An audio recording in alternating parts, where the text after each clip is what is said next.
Hello, welcome back to our second session this afternoon. I hope everybody is not too full from lunch. Okay, I think we should start now. This session will be in English. Okay, so before we begin, I would like to invite Dr. Aphinan Posiyanont, our Artistic Director of Bangkok Art Biennale. He will be the one who introduce our guest speaker today, after this afternoon. Okay, welcome.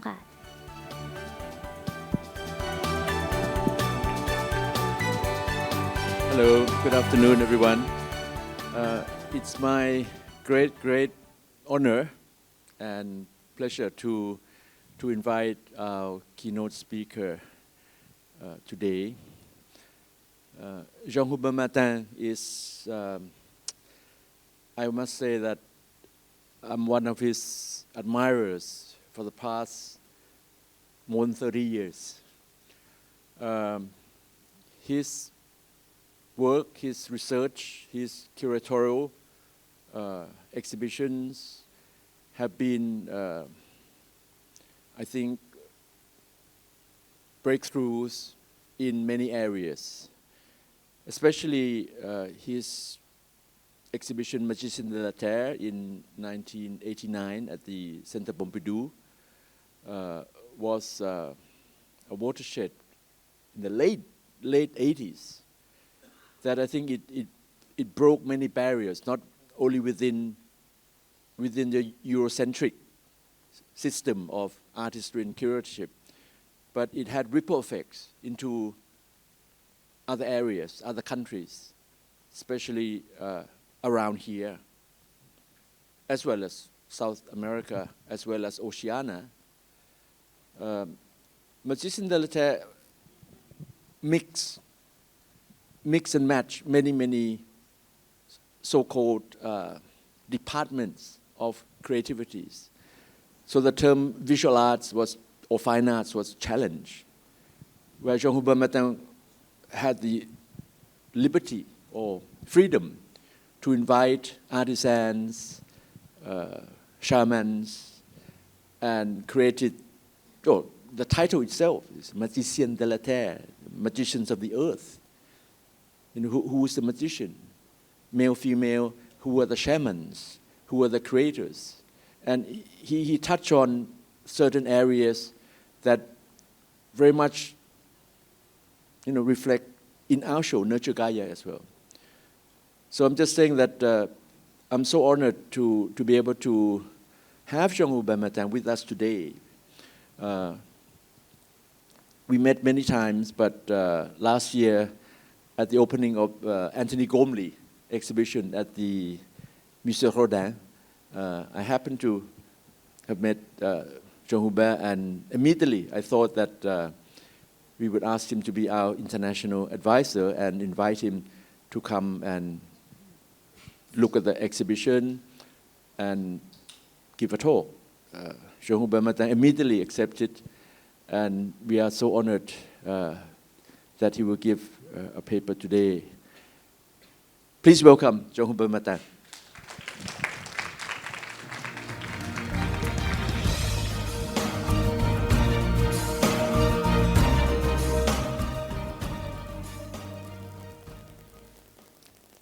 Dear Aphinan, thank you very much for this introduction. Actually, your invitation was a big surprise for me because in the wokist era we face nowadays, I'm just an old heterosexual male, white male, So consequently, my speech will obviously be from a European point of view. After having seen the Biennale in the last few days, and especially the works at Wat Po, some of the issues I will address will possibly seem obsolete. The experience of modernity has persistently confronted a double constraint: getting rid of a burdensome past to generate a new man and a form of humanism. It was connected to the idea of progress and the improvement of social conditions. It was leading to a different relation with the environment. At the same time, it was remaining fascinated by archaic ways of life imbued with spirituality and transcendence, as gradually revealed by anthropology. We then realized that there was not such a thing as a norm. We discovered a plurality of aesthetical canons much further than the Mediterranean culture and started to appreciate them. The incantatory references to nature on which we confidently projected the presence of an order to which humans had to submit shattered. Everything can be found in nature, the most extravagant behaviors and lifestyles, patriarchy and matriarchy, heterosexuality and homosexuality, monogamy and polygamy, various strategies to avoid inbreeding and cannibalism exist among living humans and non-humans alike. As studies of non-human social behaviors progress, we discover the incredible variety of the spectrum they offer. The same applies to spirituality, which can take a variety of forms. The philosophy of the Enlightenment, by killing off the gods, generated materialism which does not reign supreme either. The post-revolutionary society of the 19th century understood this when it created secular ceremonies to replace religious sacraments like secular marriage and baptism. The need for initiations, marriage and funeral rites of passage led to the duplication of Christian ceremonies without ever entirely replacing them. Over the course of the history, Christianity became so institutionalized and hierarchical that it constantly had to combat movements that sought to escape its dogmatism to rediscover the spirit of the Gospels, like the Waldensians, the Catharism, Templars, Hussites, Protestants, and so on. Today, all sorts of spiritual sects, Eastern philosophies, Buddhism, and Zen hold sway. Even our materialistic society, after turning away from Christianity, cannot do without some form of transcendence and spirituality. We can postulate that science and rationalism will resolve all unexplained phenomena, but this is still a long way off. The media report each and everyone's search for meaning and calls for the respect for our values, the definition of which remains vague. There is, however, one area where spirit meets matter, and that's art. How can we explain the extravagant prices that certain works fetch today, if not because they are the receptacle of transcendental qualities that we attribute to them? One can imagine how satisfying it is for someone who has accumulated enormous wealth to own a work, a glorious showpiece, of culture's most exceptional creation, especially because of its uniqueness.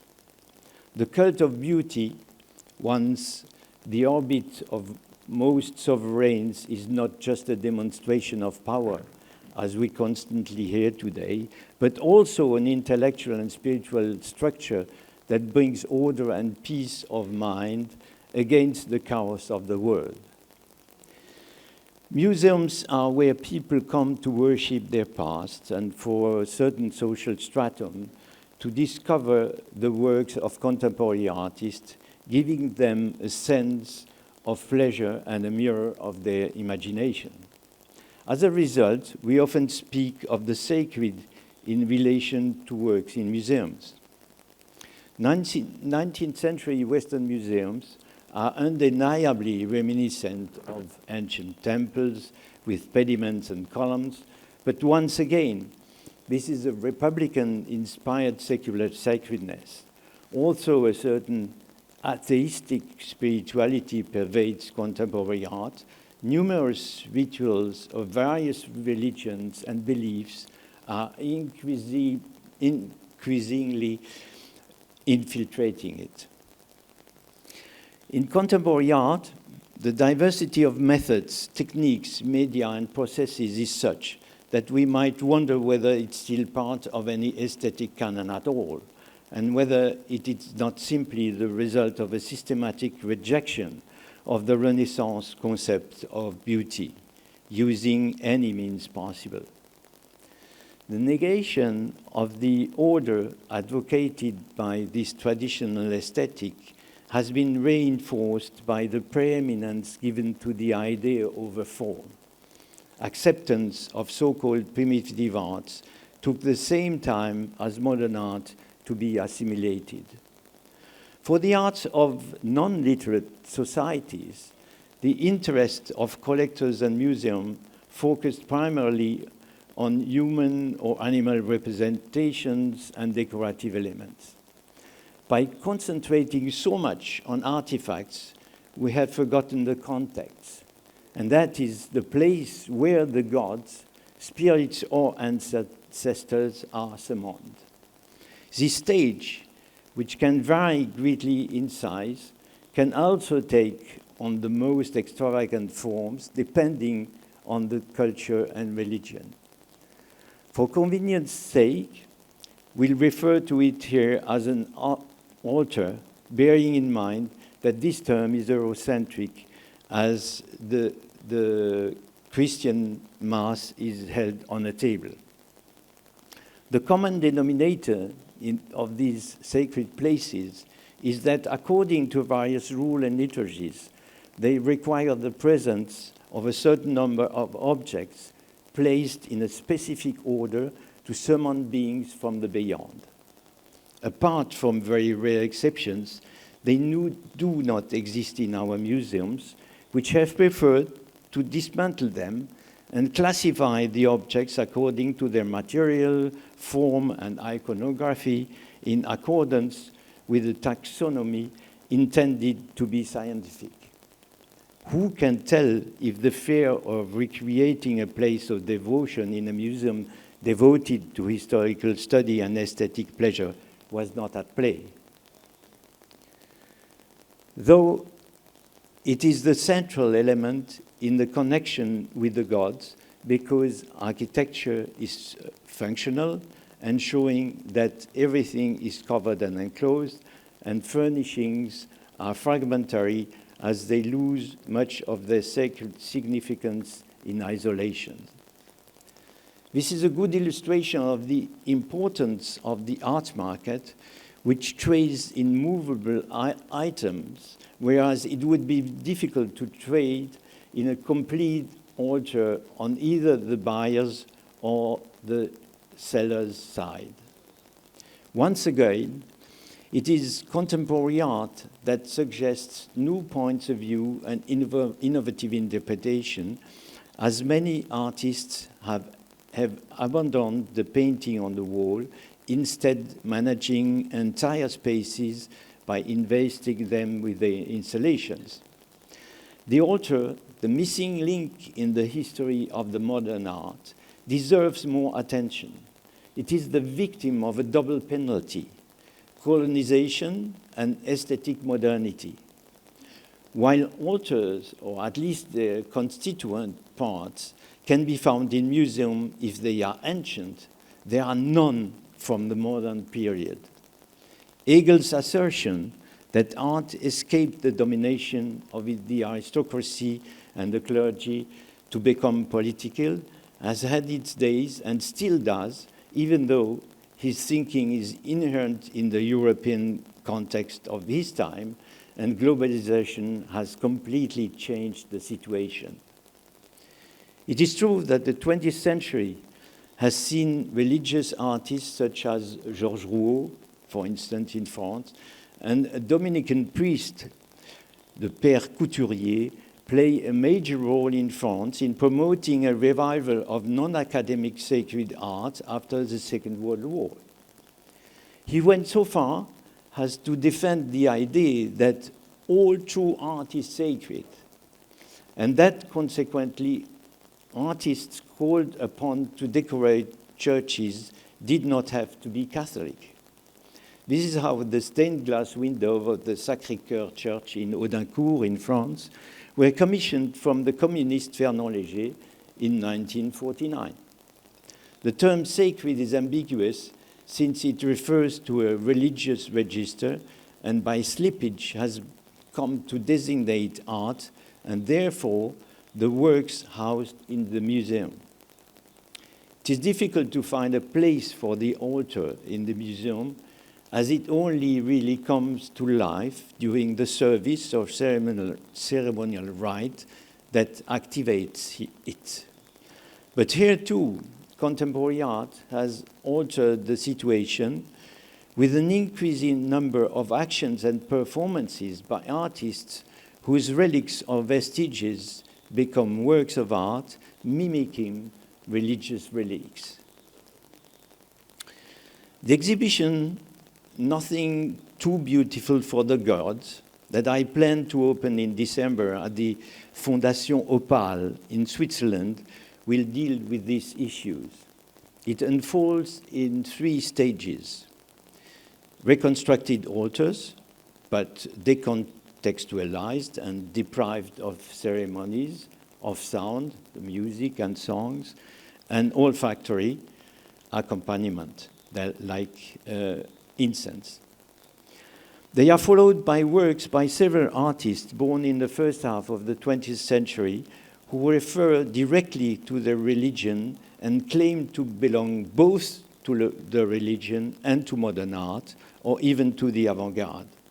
This ambivalence is misunderstood and has led them to being either marginalized or having the religious aspect of their work omitted from commentaries. A new generation of artists who have lost their complexes about colonization are campaigning for their culture to be recognized, particularly in indigenous cultures, and for religious aspects to be highlighted, whether dogmatic, shamanic, or animist. The altars are places of devotion, that is, structure where the presence of the god or spirits is concentrated, allowing the believer to communicate with them. For an observer of the Christian tradition, the diversity of their forms can only be surprising. The aim here is not to establish a typology, but to examine the few examples. Particularly striking are the forms that transcend Western criteria of beauty based on notions of order versus chaos. Western judgment has evolved enormously with modernity, allowing the integration into the aesthetic of canons previously banished as barbaric or primitive. The complex dialectic of order and chaos overlaps the notion of clean and dirty, and even that of hygiene and disease. The dripping filth of certain sacrificial materials may cause revulsion, but it is increasingly assimilated in the wake of all manner of contemporary performances by artists such as the Viennese actionists, who transforms the remnants of their actions into works of art. The judgment of taste, the extent of which written history has not fully grasped, determines the scale of values. It is always in relation to the most radical creation of its time that the criteria of judgment evolve. It is interesting to note that the taste, considered to be the pinnacle of social decorum, is borrowed from the five senses that govern the taste of food. It is therefore considered intuitive, whereas, in fact, it is subject to a temporal and social context. Disgust is a categorical judgment of exclusion that refers to good and bad taste, in the knowledge that a person with good taste simply follows that of others, whereas creation can only exist by overturning established codes. It gives rise to new standards that are rapidly established through consensus between the market, collectors, and museums. Australian Aboriginal art is an excellent example of this. As the works put up for sale were those that did not conflict with the rules of distribution within the communities, they were depreciated by the market, which considered them to be commercial, in contrast to the supposed purity of works of a ritual nature. We reproach others for selling their works as if Western artists don't depend on trade. The Aboriginal floor paintings are made for one-off ceremonies that are destined to disappear once the rite has been completed. Certain elements have a sacred character, in particular the white flowers with white wamulu pigment, which in the case of the painting done by Yuendumu artists for Magician of the Earth in 1989, had to be returned to the community. These paintings are completed over a long time, with people working in groups, singing as they went, referring to their ancestors. A group of Aboriginals have accepted again to make a floor painting. It is exceptional because they are more and more reluctant to do it. The young initiated people have the feeling that they don't master all the details of the precise meanings of the rite anymore. Attitudes are changing, although Aboriginal communities have understood the benefits to be gained from having their culture recognized by ours.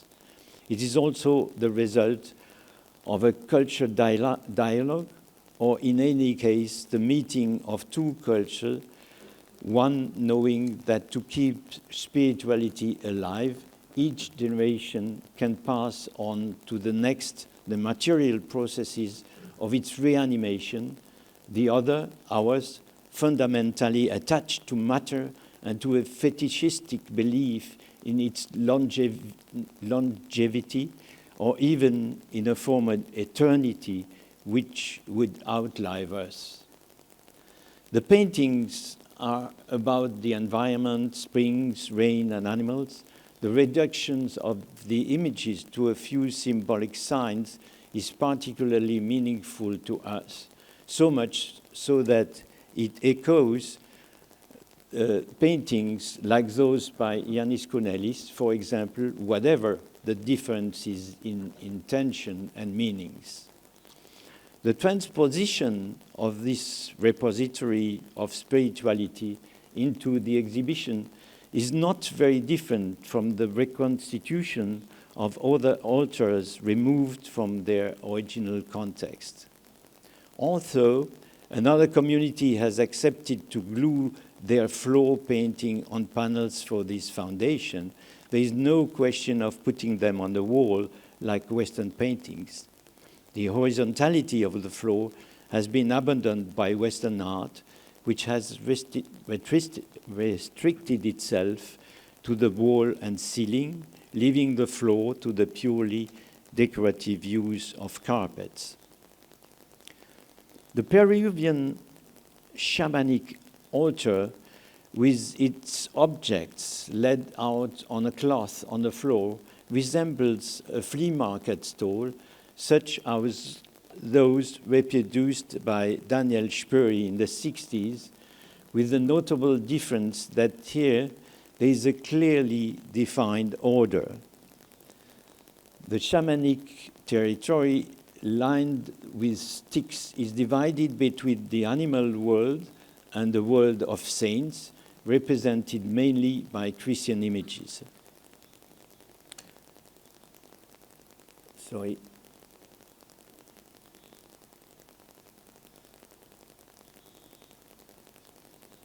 Okay. The location of objects activated during the ceremony follows a well-established order. The same syncretism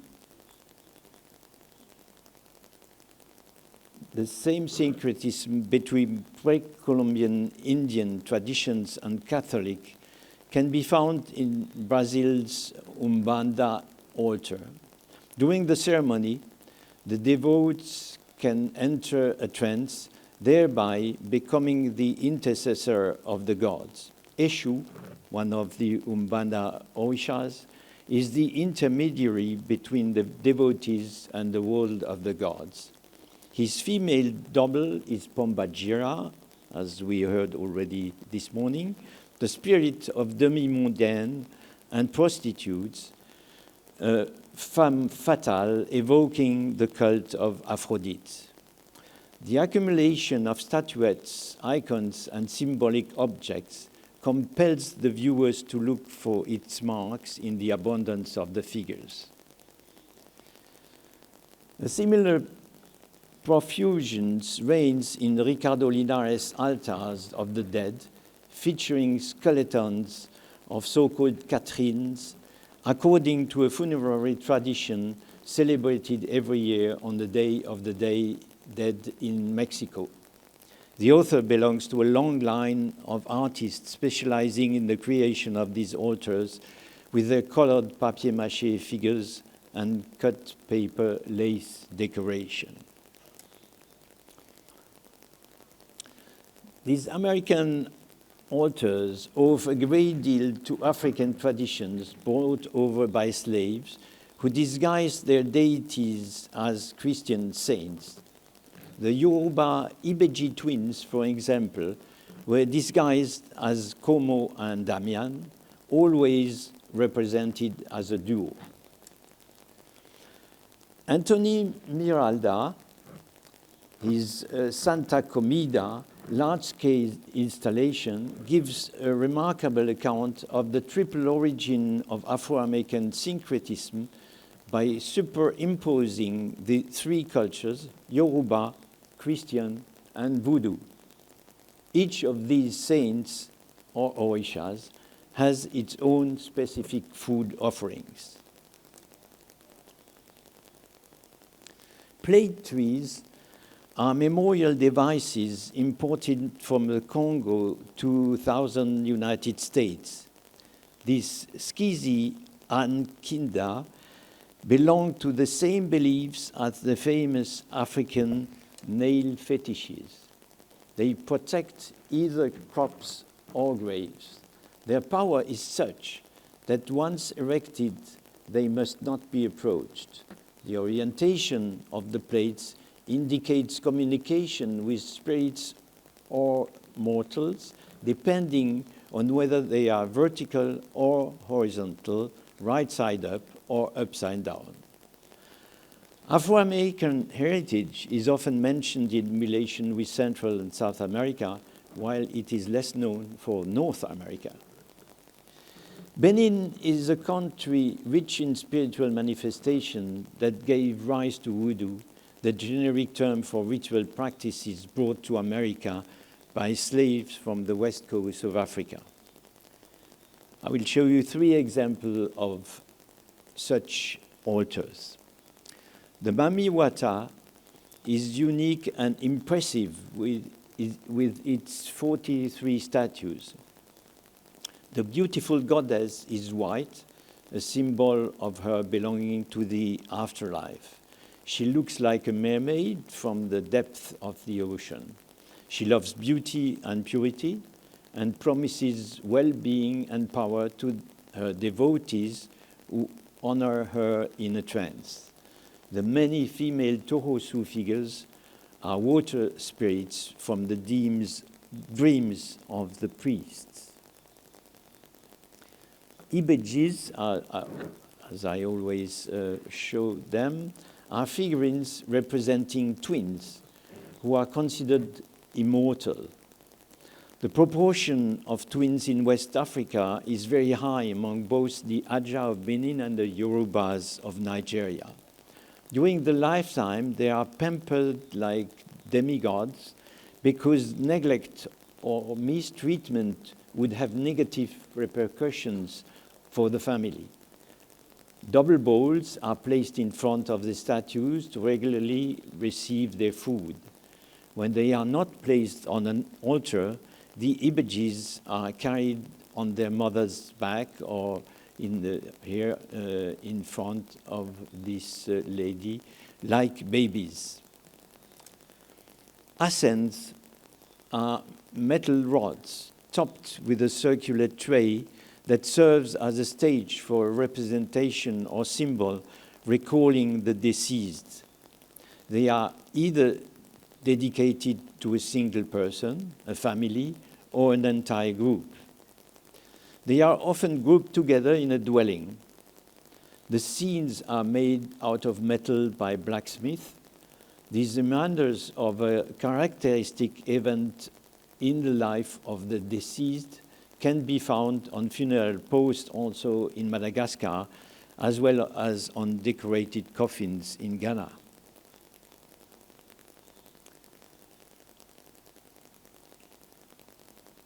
The crucifix, removed to make way for another in a church in Togo, has been reused to become a Bocho voodoo crucifix. All sorts of objects are attached to it around the stomach, the seat of the soul. Where once plants or animal bones would have been hung, they are now tangled up in necklaces and padlocks, an HDMI cable and a mobile phone intended to intensify communication with the gods. The responsiveness and creativity of religious leaders is in no way inferior to that of patent artists. Ritual forms can promptly adapt to changes in everyday life. India is a reservoir of manifestations of devotions to the gods, which can take the most varied form: sacred trees, roadside altars, procession figures, not to mention television sets with religious decorations and mini altars on the dashboard of scooter taxis. The Hindu god Ayanar, son of Shiva and Vishnu, is depicted surrounded by his two wives and numerous horses, symbols of speed and power. He is a protective deity, both for his devotees and for their land. Offerings are made mainly to the horses, which are lined up in a guard of honor. The small earthen edicule, known as Onatapan, worship the Lord of Onam, whose identity varies from region to region. They are mainly found in Kerala for the Onam festival, where they act as harvest altars. A little liquid rice flour paste is poured over the pyramids. Also, drips were used in Chinese ceramics from the Tang period, in Persian ceramics already in the 9th, 10th centuries, and in Europe, in Rouen or Frankfurt in the 17th century. They only gained their autonomy and prestige with Picasso and Pollock, even though a Christian tradition had given them the role of representing the blood of Christ flowing from his wounds on crucifixes, while respecting the appropriate restraint imposed by good taste. Fearsome and sinister Kali stands between the altar and the processional statue. After a ceremony performed before her by a priest, the goddess is led in procession to be immersed in water in a pacifying gesture designed to appease the murderous ardor. The religious fervor of the Tibetans is known the world over. Following Chinese persecution, their exile in India, Dharamsala and Kashmir, as well as in several European countries, has in no way weakened their determination, even attracting local people who have converted to the faith of Tibetan Buddhism. Their message of peace has fascinated artists such as Joseph Beuys, Robert Filiou, and James Turrell. Their predilection for the bright, shimmering colors of the banners, adorning the stupas and furnishing nourishes an art that is still very much alive. Coated in a single resplendent red, the altar of Saint Expedite is bound to catch the eye of passers-by at crossroads. The cult, imported from Europe, spread to La Réunion Island among the local population, as well as Muslim and Hindu immigrants. The altar dedicated to Genghis Khan perpetuates the memory of the famous emperor born in a celestial god who represented the eternal blue sky. It is linked to pre-Buddhist shamanic cults and animates national traditions. As well as banners bearing traditional signs, the entablature is decorated with bones and objects characteristic of Mongolian culture and text in Mongolian.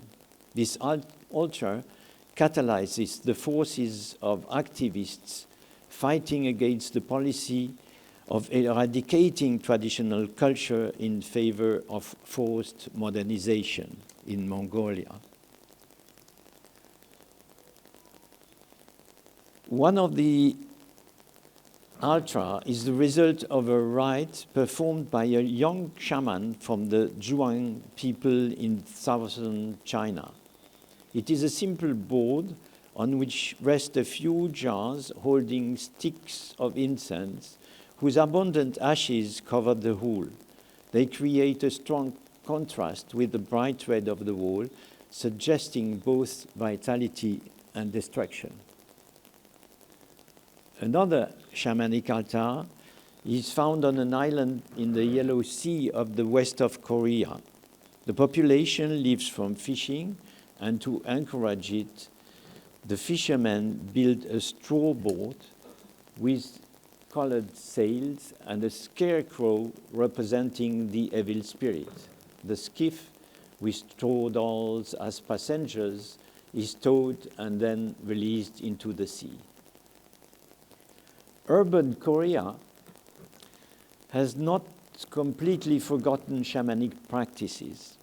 Whether for the induction of a new office with a brand new computer or the acquisition of a new car, the event is celebrated with a small party and offerings, in particular the presentation of a pig's head holding banknotes in its teeth, a reminder that the pig is a symbol of fertility and happiness as it gives birth to the largest litters of offspring.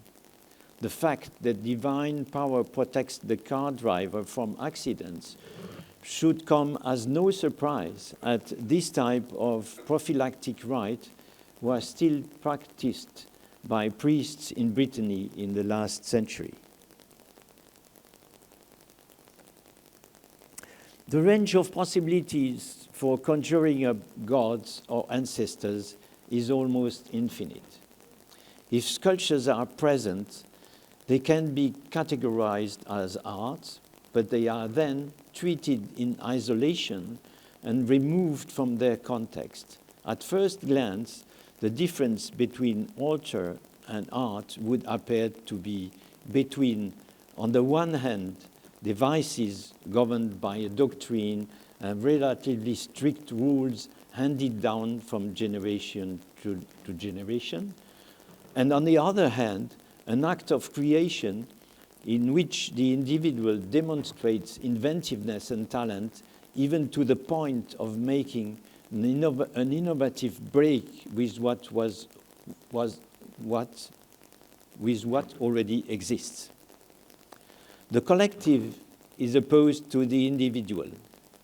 But apart from the creation of artifacts, it is unimaginable that the myriad ritual leaders, shamans, and priests of all kinds do not have their margin for creativity, if only to ensure that forms evolve in line with social and cultural transformations.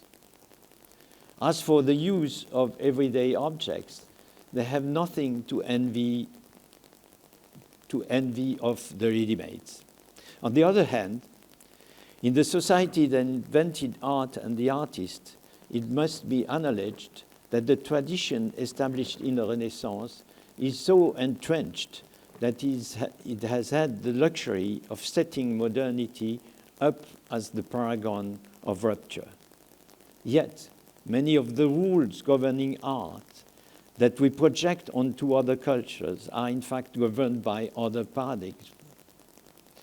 The primacy of easel painting as a major art form, the consecration of art as a secular religion, according to Hegel's philosophy, the autonomy of art, the artist as a demiurge, the dependence on the market, the dogma of a linear and evolutionary history of art, the race for novelty.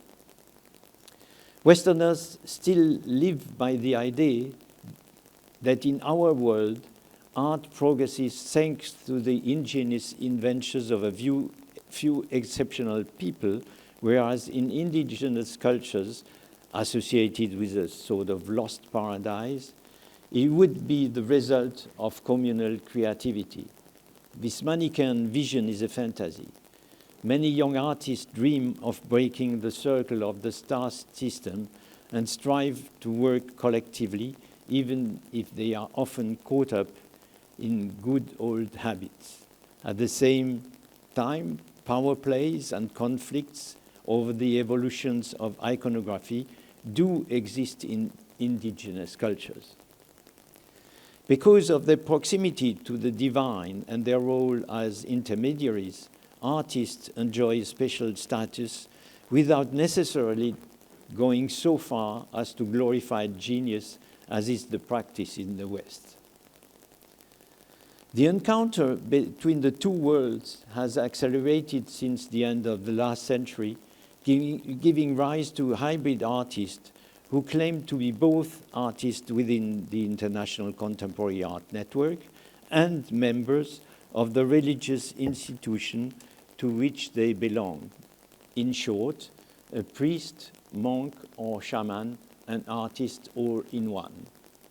This came as a shock to some of their colleagues who had assumed that the contemporary art world could only be atheist or agnostic.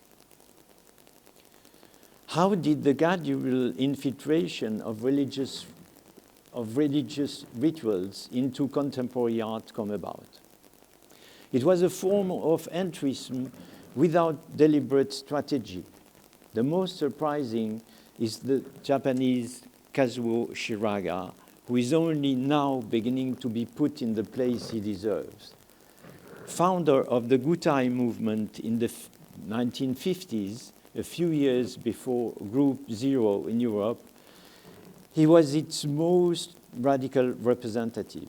Nauseated by the war, he painted blood-red pictures with his feet. Also, he was spotted by Yves Klein and Michel Tapier and regularly exhibited at the Stadler Gallery in Paris. His remoteness and the power of American media promoting Jackson Pollock delayed his recognition as the most important representative of abstract expressionism. Yes, yet this very radical artist was a Buddhist monk, and before launching himself onto the canvas to spread color with his feet, he would pray before a small altar. The Brazilian modern scene was regularly exhibited in Europe for its originality and eclecticism. Two artists featured regularly, but as is the fate of many national group exhibitions, they were given little attention. Mestre Didi was an initiate of the Candomblé Nago cult in Salvador de Bahia, of which his mother was a high priestess. Thanks for the songs she passed on to him, he was able to trace descendants of his family in Congo.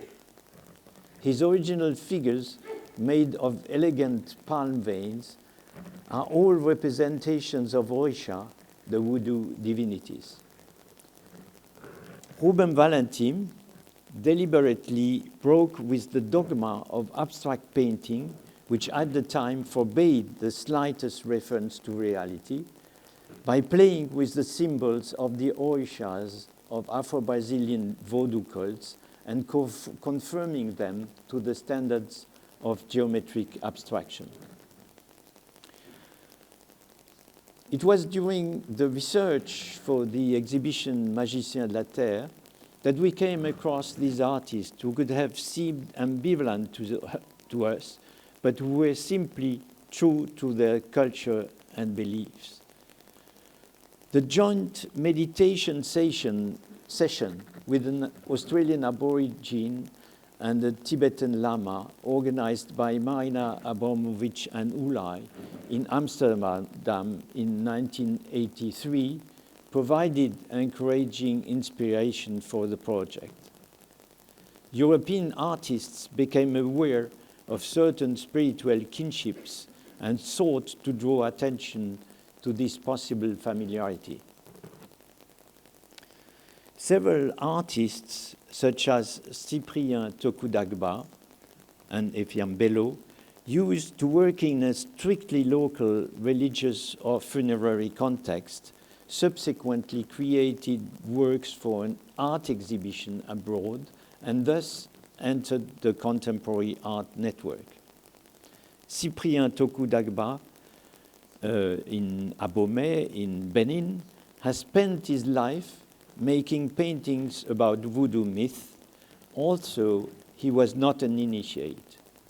There had been talk of such an induction, but no doubt he died too early for it to take place. It was only after Magiciens de la Terre and in response to demand that he began to reproduce on canvas the images he had painted on walls. As for Efiam Bello of Madagascar, his work was limited to sculptures of funerary columns installed on tombs, which fostered his relation with ancestors and spirits, like fights between angels and devils. He was one of the main Mahafali artists from Thousand Madagascar who created these aluals, funerary posts that adorned the tombs of deceased notables. The fact that these works became movable objects and they were exchanged brought them into the realm of art. They echoed the concerns of European and American artists who were asking the age-old question of the existence of God. In addition to Joseph Beuys, Anthony Tapies, and Yves Klein, who, by the way, made an ex voto dedicated to Saint Rita, several expressly focused on the issue of religion. Born of a Jewish father and a Catholic mother who became a communist, Christian Boltanski never broke away from a monotheistic viewpoint, but throughout his life, he questioned the existence of God and the relationship he could have with him. His meeting shortly before his death with the woman Rabbi Delphine Orvilleur satisfied him when she told him that the very essence of the Jewish religion was the question of the existence of God. Calling himself an expressionist, he persisted in never-ending quest for the emotion he was trying to arouse in the viewer above the entablature of the altar, pious images are replaced by blurred portraits so poorly lit that they lose all individual personality and suggest death. Since his 1983 Chambre pour Saint-Jean-de-la-Croix, Bill Viola has made countless references to religion, the mystery of faith and death, to the point where his work has been described as mystical. In contrast to Boltanski's modest restraint in his search of emotion, Hermann Nietzsche focuses on the right itself, which he exacerbates in his theater of orgies and mysteries. The suffering of Christ takes on the appearance of a pagan ceremony. To make the human suffering clearly felt, he erases the transmutations and reincarnates the pain by pouring streams of animal blood over the participants. José Bedia Valdés is concerned with the search of spirituality in archaic manifestation. Of Cuban origin, he has developed a passion for the 4 Afro-American cults, the Santeria, which means Yoruba Nigeria tradition, Abakwa, the secret society of Calabar, Arara, the Fon tradition, and Palo Monte, the Congo tradition, of which he is an initiate. While living in Miami, he reverses the process of transculturation that affects indigenous culture by trying to delve into the roots of these so-called voodoo cults. He sees himself as somewhere between modernity and primitivism, between the civilized and the savage.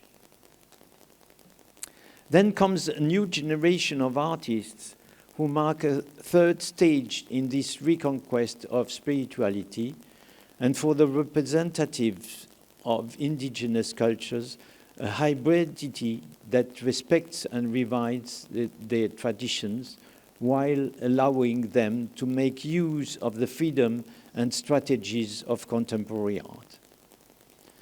There are many, and I will mention only a few considered to be exemplary in their diversity. Hervé Youmbi is my favorite for having fully grasped and activated the challenges of globalization and biculturalism. Originally from Cameroon, he studied there in an art school, and then in an art school in France. He has produced all kinds of public commissions in his country, demonstrating his perfect assimilations of the codes of modernity. Far from being content with this local evolution of aesthetic canons, he has approached traditional chiefdoms to introduce his creation into the context of popular festivals. His master stroke was to convince these local chiefs to let him introduce masks of his own design into the dance ceremonies instead of the endless copies of masks that have been handed down from generation to generation with varying degrees of skill. He began by using a ghost mask from Munch's Scream, and his interpretations have become increasingly diverse and free. The masks can be shown in Europe or the United States in their dual role as contextual with images and ethnological commentary, and as independent works of art.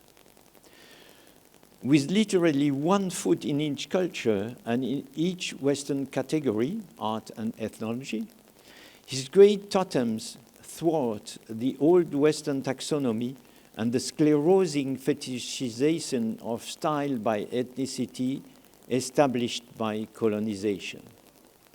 The pleasure of playing with the invention of African forms and the liveliness of color provide him with an idiosyncratic repertoire that frees him from the dogmatic criteria of so-called primitive art and those of so-called contemporary art, because its variegated eclecticism is in perfect bad taste in the eyes of connoisseurs, which is the best sign of creative disruption as can be expected from an artist.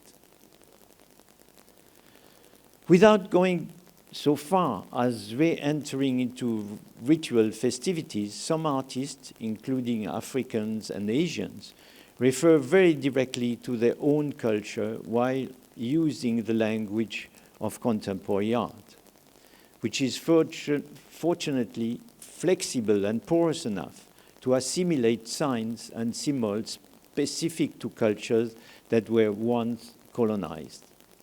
The liberation from the norms imposed by the colonizers as universal has finally allowed polyphony and polysemy to be expressed within it. The Beninese artist Romuald Azoumé highlights the signs of Fa in his paintings and transposes the heavy, colorful and swirling garments of the egunguns into installations. It was also Azoumé who, for a multi-screen projection of artist comments at the Picasso Mania exhibition in Paris in 2015, was alone in saying, amid a plethora of laudatory remarks, that Africa had nothing to do with Picasso. Younes Ramoun, a practicing Muslim of Morocco, lets his faith filter without ostentation through the sacred figures and spatial condition whose purity and bareness compel contemplation. The great liberalism of Buddhism has had an influence on him, as it has on Suja Kim, a Korean Christian. Others, like Jo Nuku, found themselves at odds, faithful to the heritage of the Maori formal vocabulary. He has transported into an unexpected material, plexiglass, whose transparency takes on a metaphorical value.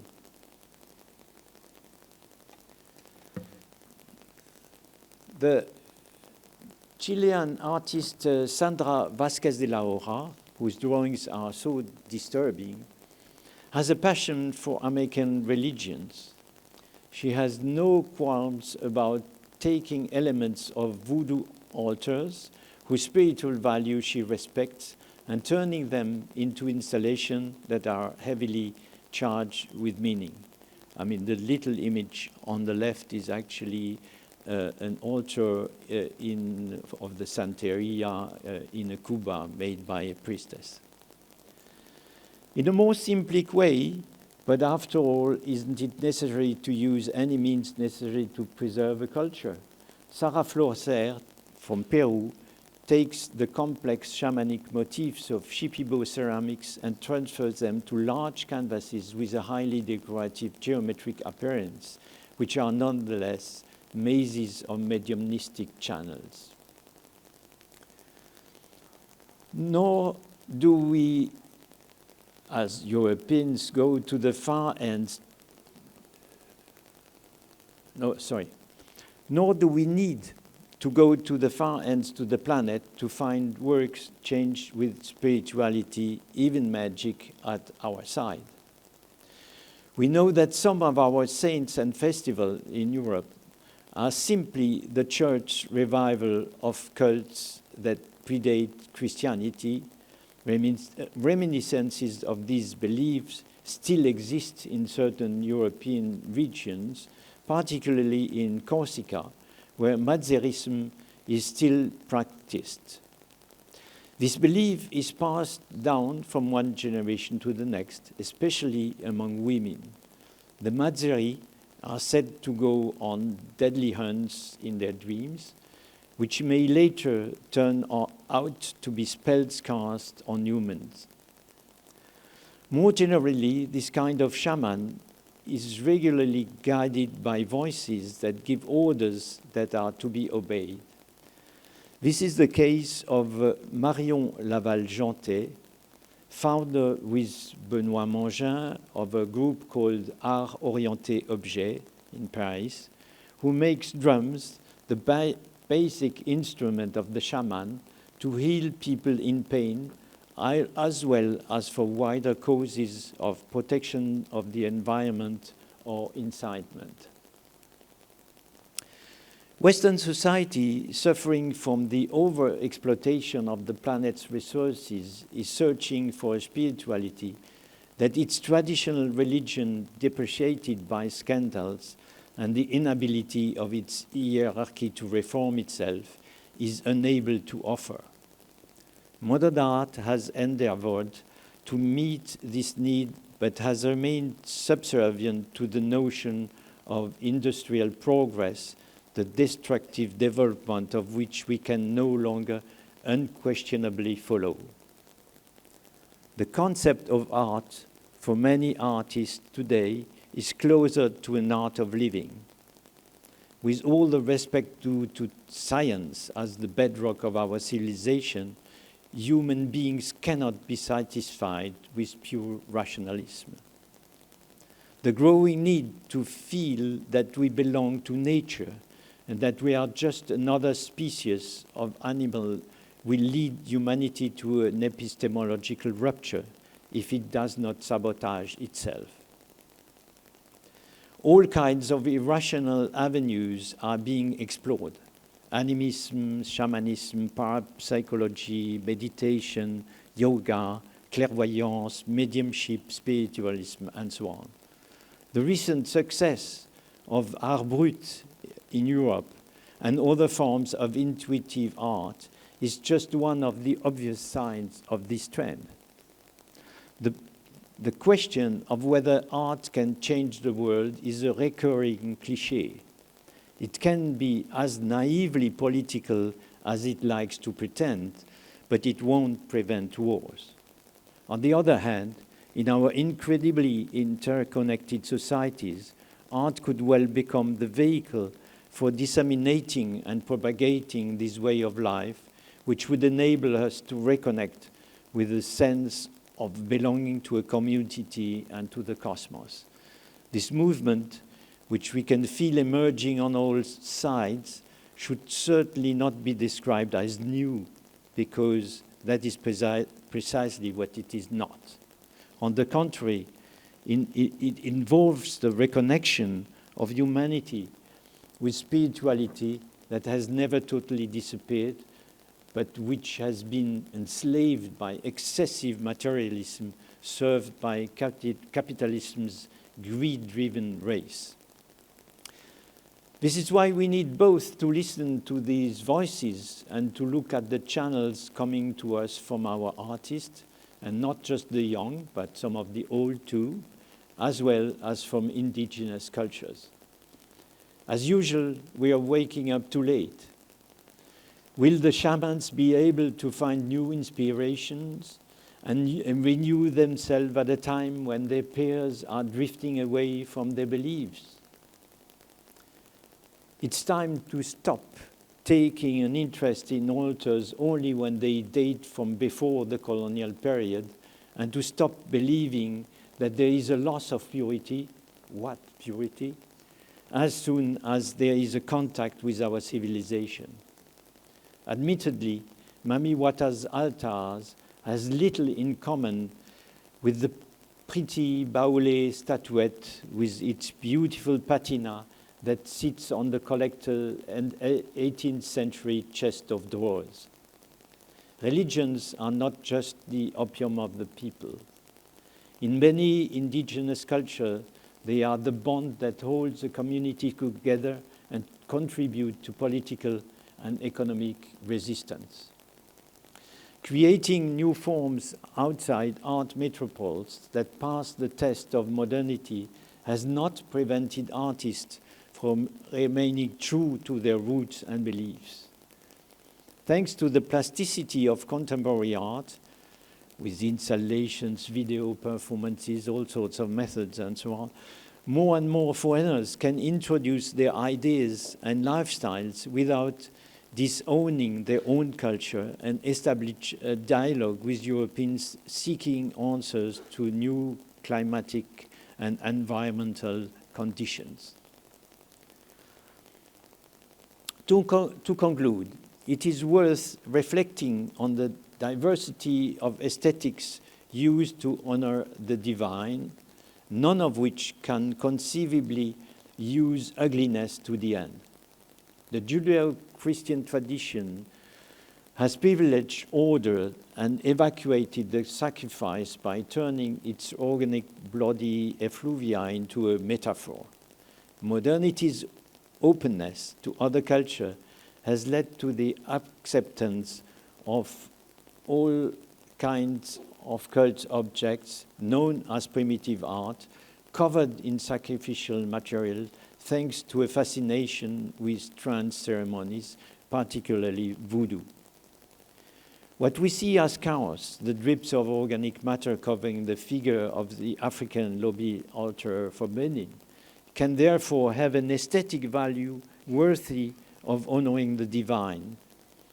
It is this important distortion that my exhibition seeks to eliminate, as it reflects on contemporary creation and its partial indifference to beauty. It also shifts the old relationship between order and chaos. The main obstacles to the establishment of a new universal art narrative are the differences in the hierarchies of genres and techniques as much as in the interpretation of the world. The idea of the dialogue of cultures seems promising, but it goes not much further than a comparative approach showing similarities and differences. However, Hervé Youmbi, that I showed before, gives this dialogue a new lustre by radically reversing a process firmly rooted in colonialism. For collectors of classic African art, two criteria are essential and exclusive. The mask or fetish must have been used in context, or it must have passed through a listed collection from the first half of the 20th century. An identical work by the same artist, by the same hand, without these antecedents, has no values in the eyes of the specialists who attribute to it the pejorative qualifier of made for the white people. But Youmbi reverses the process, first showing his masks at contemporary art exhibitions and then supplying them to Cameroonian protagonists. A new kind of relation that takes the dialogue between cultures in a direction that opens new horizons. Thank you.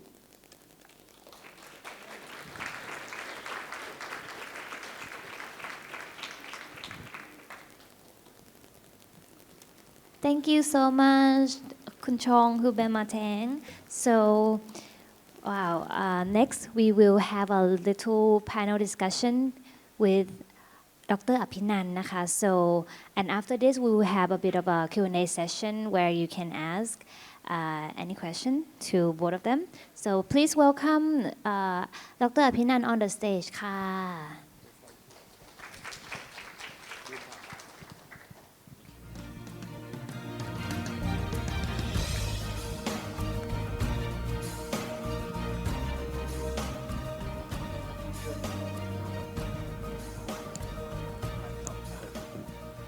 Well, that was very, very in-depth, and thank you so much. Please, one more hands of applause, please.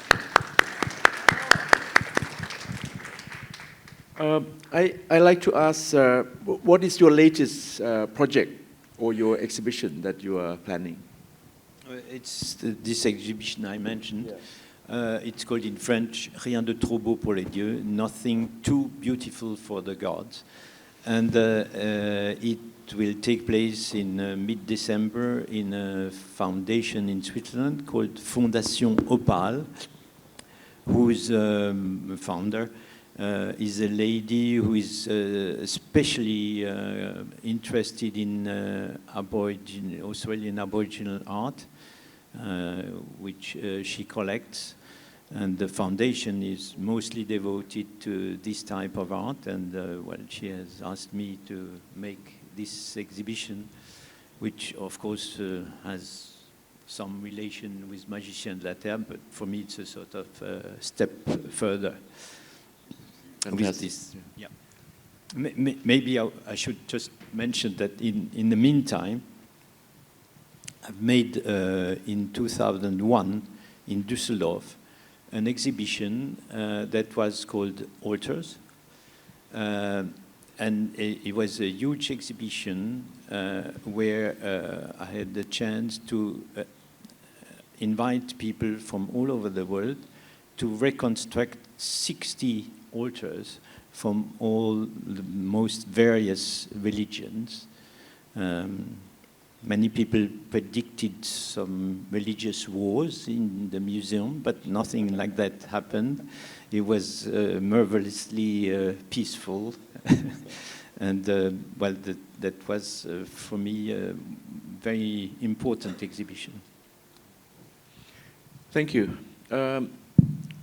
In context of what you have beautifully given us, I just want to reflect of what you've done, your methodology, and how it has influenced, have impacted many curators worldwide. But in context of Nurture Gaia, I just want to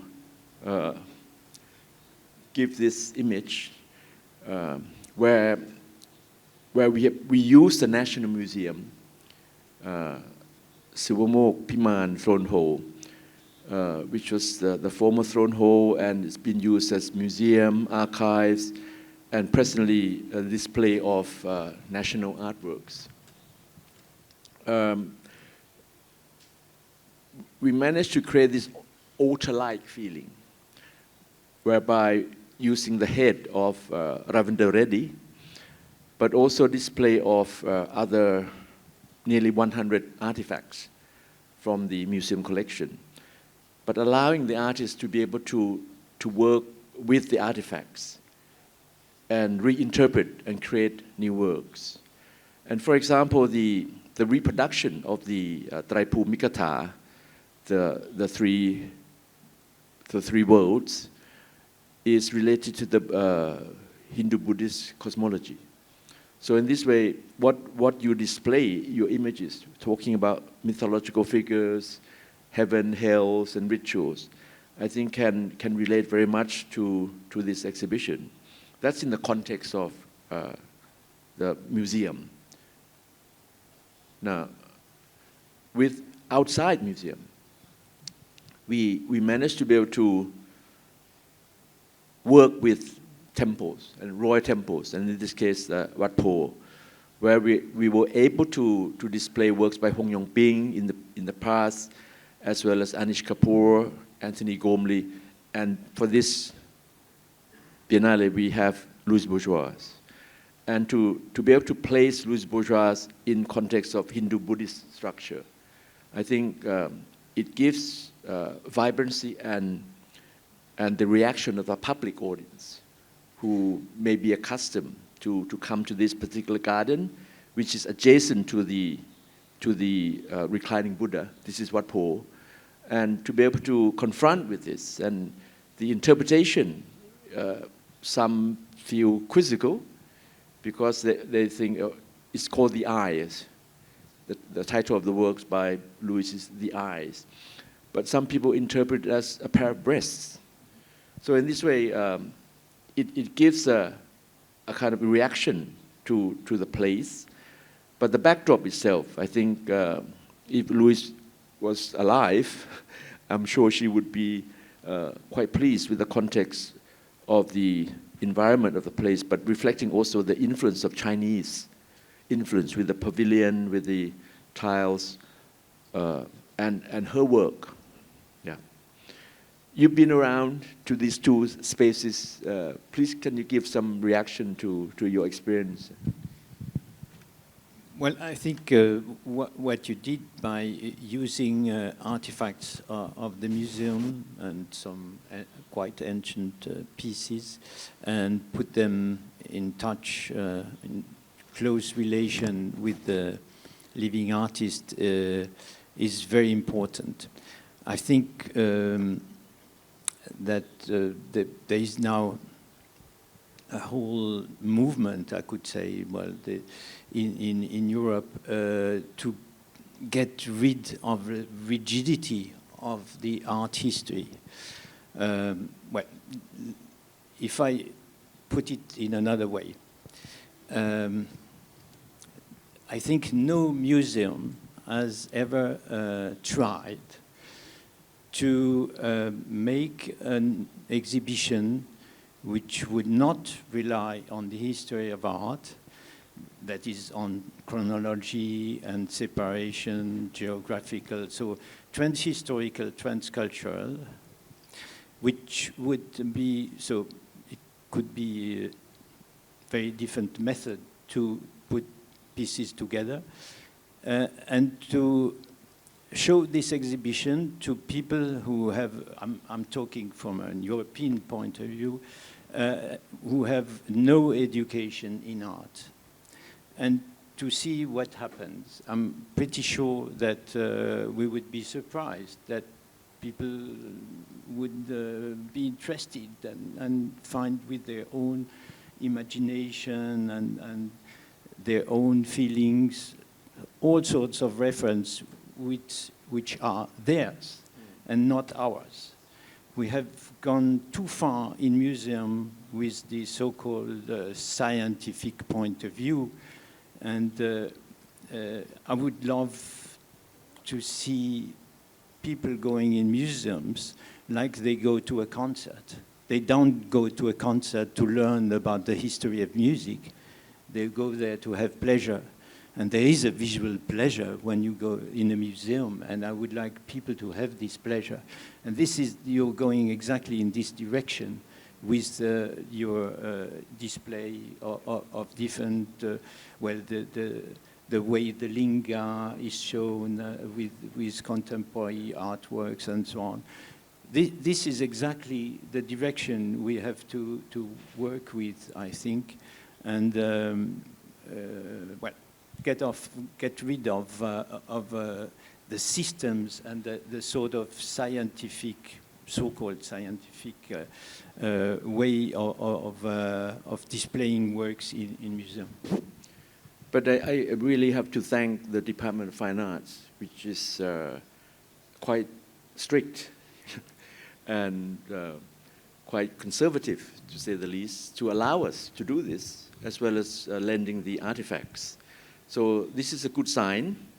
But also I just want to show this, going into the environment of the temple now, still at Wat Po. This is in 2020 during the time of COVID, when everything got cancelled and everybody didn't want to travel. We managed to put on this edition. The title was Escape Routes, but this is a work by Anish Kapoor, Push Pull, and we managed to ask permission from the temple to install these 3.5 tons of wax inside the sermon hall.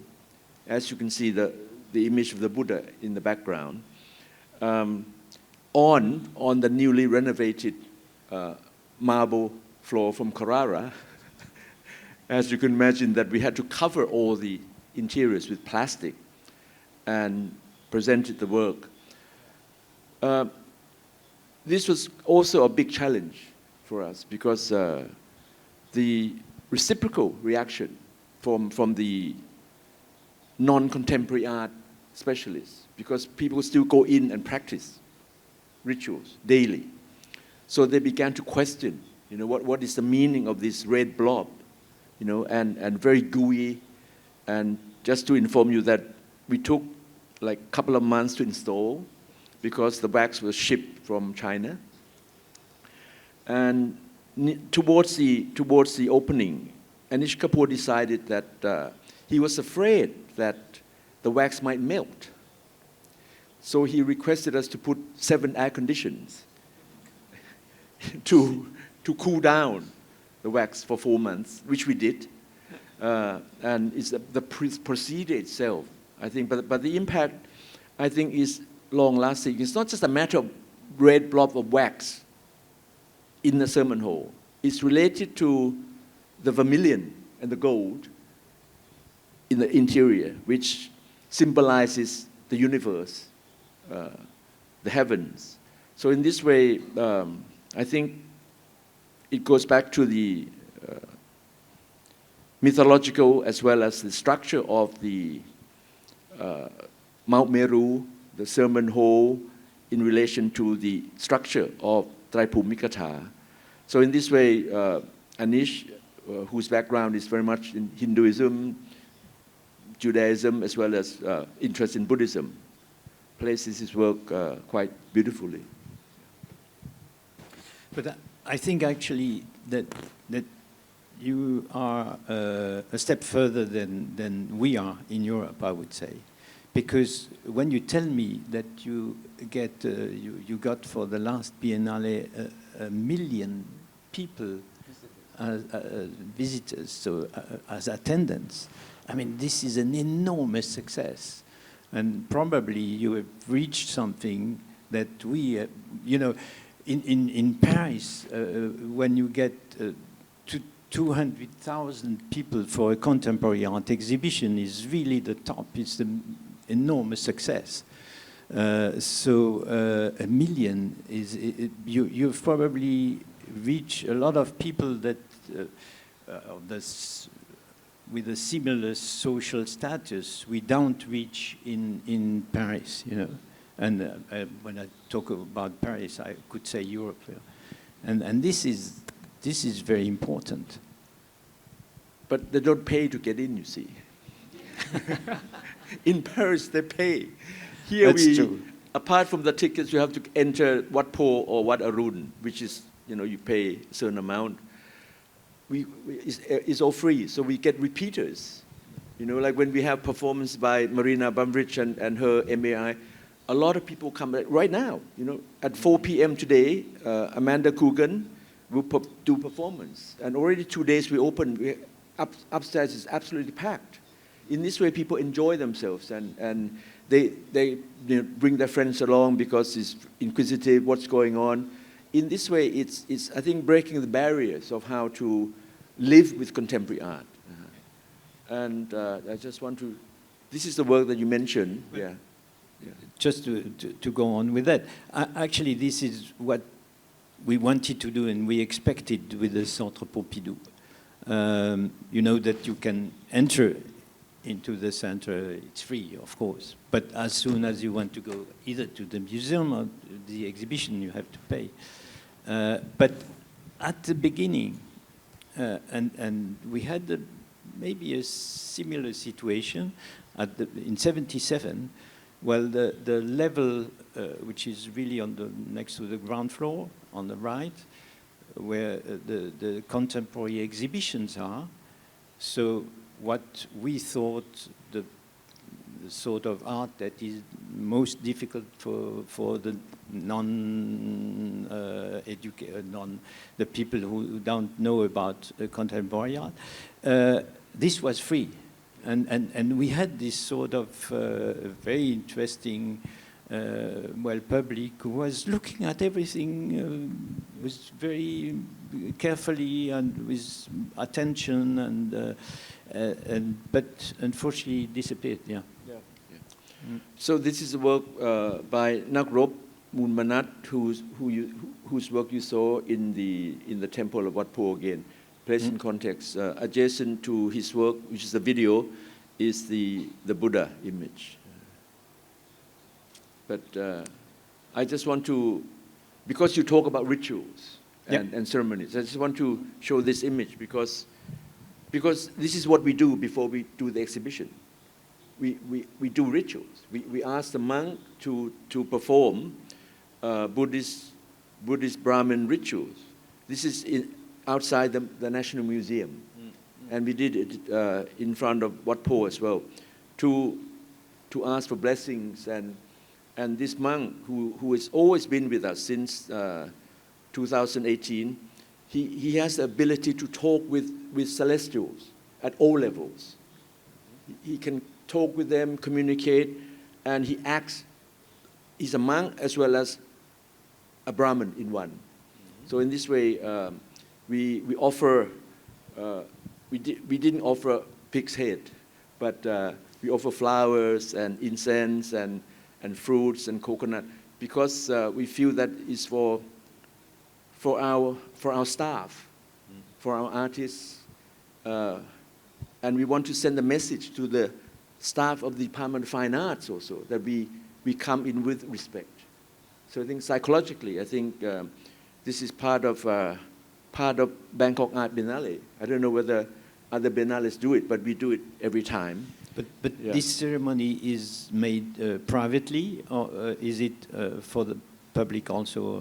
Are there people who attend this, except your staff? You know, people could attend, but this was designed mainly for artists Okay. and Okay. our staff. And that's me.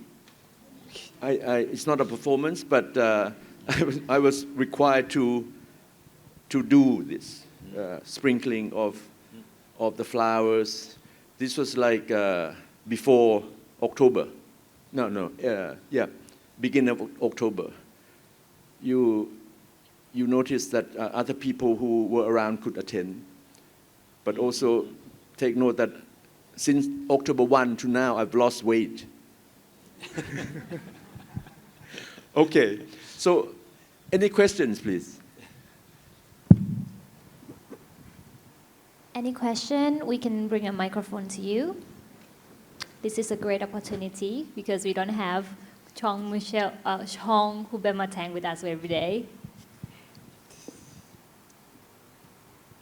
Yes, It can be in please, Thai please. and we can translate. Yeah.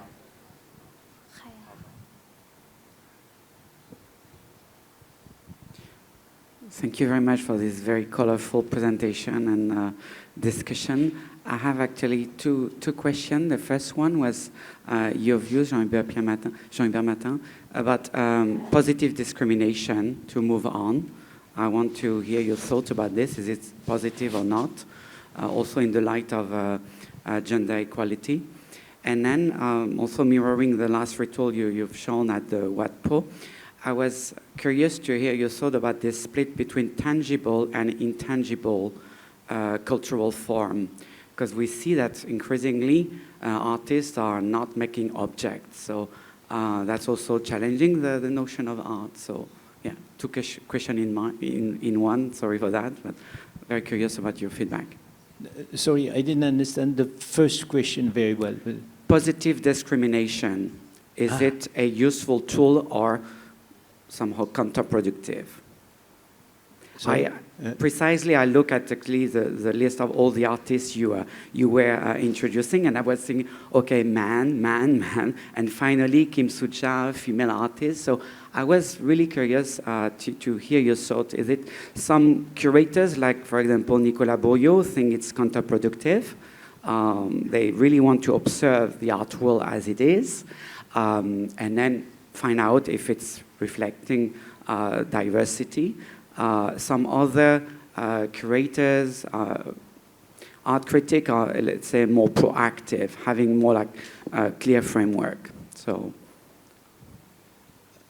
yeah, but it all depends what the aim is. You know, well, of course, if I had, for instance, tomorrow to make another biennale somewhere, I wouldn't make just a biennale with the artist I've shown now. It's exactly like Apinan, you know, what I liked now in general in the exhibition is that there are very different pieces. There is sort of eclecticism in his choice, but I like this sort of eclecticism because you need to have things that appeal even to kids sometimes, or you know, and it's okay. You know, there's nothing wrong about it. So what I did here is just talk about a certain aspect of art that interests me, and that's a specific exhibition with a specific goal. You know, it's not just like a biennale where normally you want what you described about Bourriot. You know, normally you want to show the visitors what is the state of contemporary art today, you know, with some new stuff they haven't seen before and so on. Yeah. That's the idea. And and your second question was, sorry, was more about immaterial and immaterial. This is not new, you know, but when you are in front of an Yves Klein monochrome, I mean, obviously it's something that's extremely material because you're front about a very dense color, but it's immateriality. It's about something that's behind or that is in our mind or whatever. So this, I think, is a question that is valuable for almost all art. I mean, we are so much used in Europe to our painting, which from the Renaissance until 19th century is extremely representative and goes sometimes even to the illusion that we have lost the idea that art is always about something that is immaterial, that is spiritual behind, you know. It's our view as European that makes us think like that. Thank you. We have one question over here. Thank you. Good afternoon. Thank you so much for your talk and for your debate. It was also very interesting. I was puzzled by one of your slides, so I would like a little bit to come back to it. It's called Art orienté objet. Okay, I was confused if this is about an exhibition, or then I was looking, maybe it's an artwork. Could you tell me a little bit more about this idea, art orienté objet? No, art orienté objet is the name of a couple of two artists, Marion Laval-Janté and Benoît Mangin, because they work together. They took this name and they even don't give their birth dates because the birth date is actually the one of when they started to work together. You know, that's it. But she, Marion Laval-Janté, as I said, is working with this Mazarist tradition from Corsica. Thank you. Okay. Any more questions? Yes. อาจารย์จะ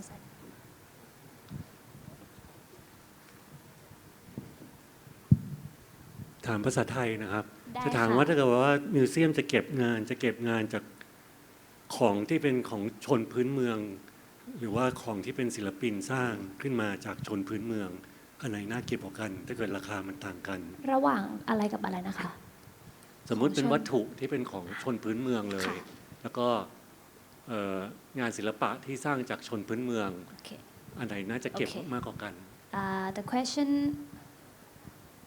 อาจารย์จะแปลหรืออาจารย์จะแปลไหมคะหรือให้หนูแปลโอเคค่ะ He asked from your the museum perspective between art that is made by a tribe like a cultural tribe or art that is made by an artist, which one you prefer to collect as a museum? I'm sorry.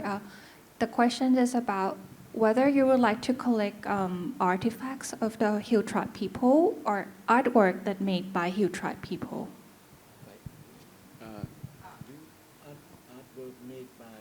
you tried?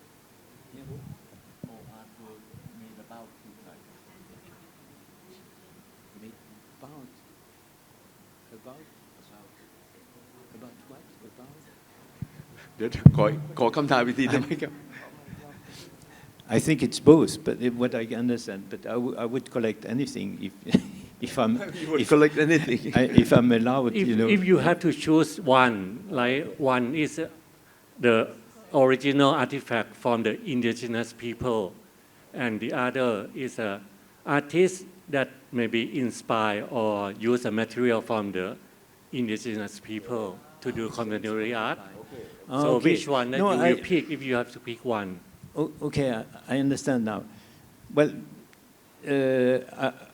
I always try to go to what we call in French. I don't know if it works in English. La source, the source. You know, to go to the source. That I'm sometimes a bit embarrassed when I see works of, especially works from artists, from European artists, that take over some stuff from indigenous culture or tribal art or whatever, and use that to make their own work. And in general, I would rather put that aside and go directly to the source, of course. Yeah. But it's not always possible, and it depends. You know, it depends also of the way a foreign work is interpreted or reinterpreted. You know, sometimes it can add something. It can add something quite positive, and then it could really becomes a sort of dialogue with the other, you know, and then it becomes interesting. But in general, I would like really to go to the source, and I think this is what I did in most of my work, as a curator.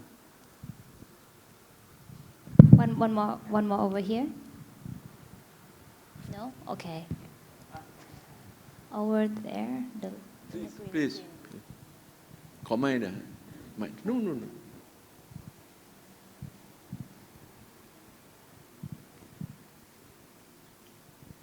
Hello. I'm just wondering how you think potentially future biennales or artists can promote perhaps a more environmental focus in terms of, for example, the Anish Kapoor artwork that you installed, which was amazing, it looked amazing.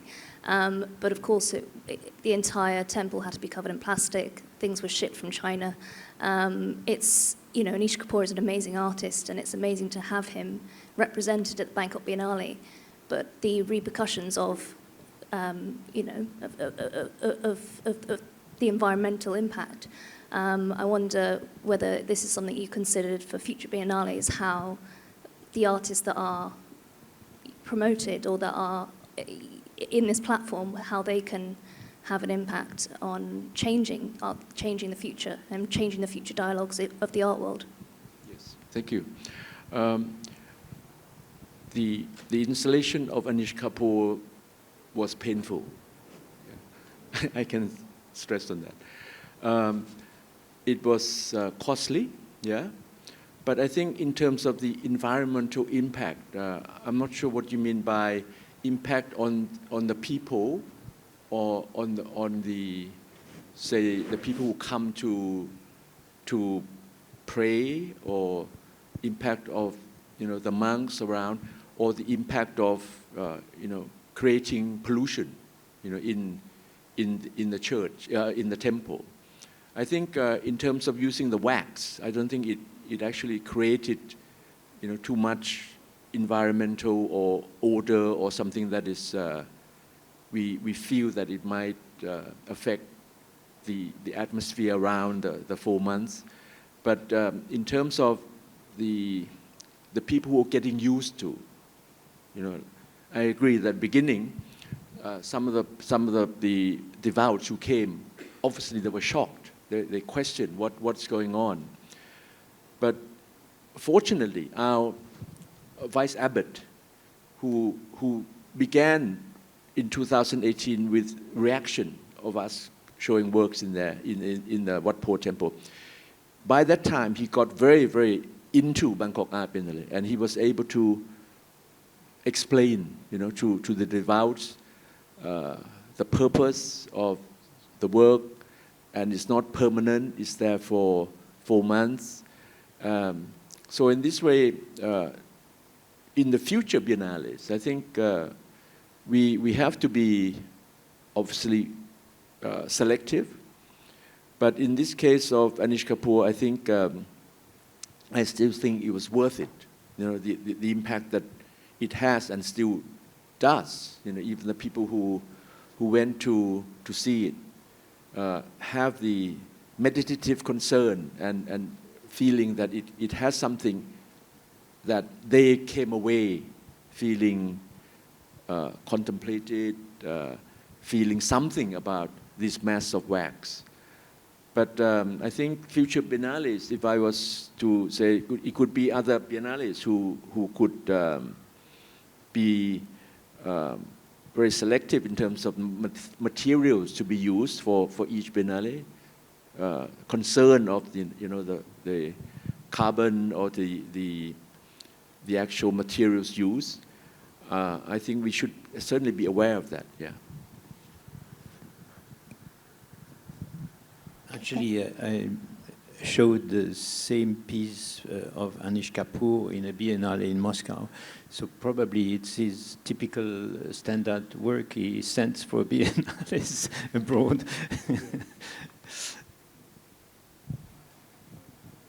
Hi, thank you very much for this wonderful conversation. I'm from China, and I used to work a lot for literary exchange between China and Europe. I just want to ask for both of you, because I'm very interested in how we can promote international art and culture communication. So like Jean, you mentioned indigenous level, then of course many national level practices, and this is really international art biennale. One question specifically to Jean is, you mentioned many times like this European perspective. Personally, since I worked some projects with Europe, Europe is also a very diverse continent with 40 plus countries. I'm wondering, when we go abroad, say I'm a Chinese, can I represent China? ? Because I'm from a province. There are 30 plus provinces in China and 60 plus different ethnic groups. So how do you identify, present yourself when you are in different stages and interacting with different artists? This is a question for John. And to Dr. Opinion, it's my first time being here. I appreciate all the hard work you and your team been doing. I'm curious about your career, like how you build yourself and contribute to Thai and this platform, because I think it's not easy at all. And many times in China, what I've noticed as an audience is many times it's a little bit too government style. So they have the director who has the title, but who might not really love the culture and art. So it will be very formal and no warmth, no personal love behind the words. So, yay, thank you. What a question. Well, I said I present myself as European for, well, there are some personal reasons. I don't want to be too long. But I feel European.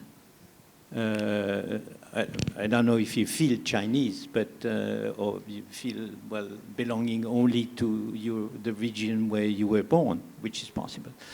But of course, you belong to a place where you spent your childhood and where you had your education and so on, and this is always in your mind, and so, but well, you can put it on several levels, but as well culturally as politically, I pretend that I'm European, which is maybe as important or more important for me than to be French, you know. Well, I stick to that. Of course, if we go into depth and details and so on, you will find that many statements I made were actually typically French, you know, so in a way or another. But, well, I think because you have to remember that, well, probably it's the same in China. Europe has really a history of strong relation from the south to the north that goes on over 20th century, you know. Well, then people, even in the Middle Ages, had a very strong relation, and people were traveling, and all the priests and so on, and were going from one region to another. So it's not that it's something that has been built in the last century or whatever. It's a very old tradition, and Europe is an entity, is a real entity culturally. Okay, I'll make it very brief. I started my career as an artist. I was trained as artist, and I studied art historian. And in the early 1990s, I came back and started to make art. And my first solo exhibition was video and performance. And the exhibition was called How to Explain Art to a Bangkok Cock. 1985, that was hilarious and provocative. And it was followed 2 years later when I went already to study PhD at Cornell, and it was called Blue Laughter. And my career faded out in art because I turned to art criticism and art history, and then later curating. I started curating in 1992 without knowing what the meaning of curator. You know, I just put on show, and then I came back to teach at Chulalongkorn University, and then move on to the Ministry of Culture. So I have the experience to be able to work with civil servants, but most of all, to be able to work with artists. Because I think I know how they feel, because I was one before. So you can see that I place artists first, always, give them honor. So in this way, I feel that curating became something of, and it was the 1990s, with APT, with all the Asia-Pacific Triangle, all the activities that Japanese and Australians were very much interested in Southeast Asia as a new place of exotica. And they came shopping. And it was a chance to show artworks within the region and abroad. The breakthrough was, I mentioned already, 1996, when the Asian Society invited me to be guest curator. And we showed 5 countries from Asia, and the show traveled all over. So I think it just went on from there. But in fact, it's a continuation of my first art exhibition, because 30 years now, really I'm still doing art, because I'm still how to explain art to a Bangkok cock. Now I'm still trying to explain art to many people, what it is. So in this way, the process is a lot of fun, and I think, but you have to be committed. And I feel that the most satisfactory thing is that to get the feedback from the artists, and then the audience, and then to be able to feel that you're doing something contributing to the art ecosystem, which in Thailand is still weak. It still has a long way to go. I just feel that to do something like that, Bangkok Art Biennale, would contribute something to the art within the region. And I hope very much that in the future we can continue this Biennale. Thank you. Thank you. Thank you ค่ะ Thank you Dr. อภินันท์ and thank you คุณชองJean-Hubert Martin นะคะ I think we're running out of time, but thank you also for all the questions so we can have this fascinating conversation with our special guest speaker. Okay, so that's the end of our symposium. Thank you again for all for making the time and be here with us this afternoon. So just a reminder, today at 4 p.m. we have a live performance with Amanda Coogan on the 8th floor. So please don't go anywhere too far. Please stay around in this area and then I'll see you on the 8th floor.